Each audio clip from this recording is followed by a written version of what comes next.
प्रेम संबंध सफल होंगे या नहीं, ये प्रश्न मेरे पास 10 में से कम 5 लोगों का, नए लड़के लड़कियों का आता है। तो आज इस शॉर्ट वीडियो में इसी विषय पर चर्चा करना चाहूंगा। देवी और सज्जनों, जन्म कुंडली के माध्यम से यह जानने की कोशिश की जा सकती है कि प्रेम संबंध या विवाह, आपका प्रेम विवाह सफल होगा या नहीं।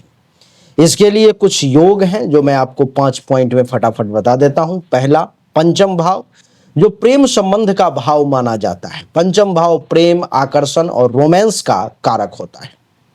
यदि पंचम भाव या उसका स्वामी शुभ ग्रह जैसे शुक्र, बृहस्पति और चंद्रमा से प्रभावित हो तो प्रेम संबंध मजबूत और सफल होता है।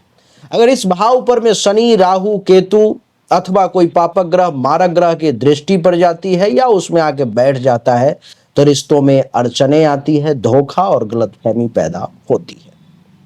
दूसरा, सप्तम भाव, विवाह और दीर्घकालिक संबंध के लिए सप्तम भाव की जानकारी बहुत जरूरी है। यह भाव विवाह और जीवन साथी को दर्शाता है। सप्तम भाव में शुभ ग्रहों की दृष्टि या स्थिति रिश्ते को अस्थायित्व देती है। अगर सप्तम भाव कमजोर है अथवा उसमें शनि, राहु, मंगल का कुछ दोष है तो विवाह में समस्याएं आएंगी और वो टिकना मुश्किल हो जाएगा। तीसरा, शुक्र और चंद्रमा की स्थिति। शुक्र प्रेम, आकर्षण और संबंधों का कारक ग्रह माना जाता है। चंद्रमा मन और भावनाओं को दर्शाता है। इन दोनों की स्थिति अगर मजबूत हो और पंचम सप्तम भावों से अच्छा संबंध हो तो प्रेम संबंध निश्चित तौर पर में सफल होता है।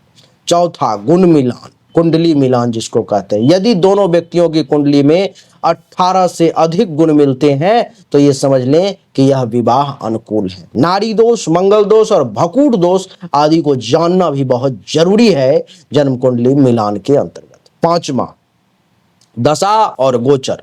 वर्तमान और आगामी दशा क्या है, जैसे शुक्र महादशा या बुध अंतरदशा अथवा राहु की, केतु की क्या चल रहा है दशा। अगर पंचम और सप्तम भाव में राहु या शनि है और उसकी दशा अंतरदशा चल रही है तब थोड़ा मुश्किल हो जाएगा इस प्रेम संबंध को सफल होना और वैवाहिक जीवन को टिकना।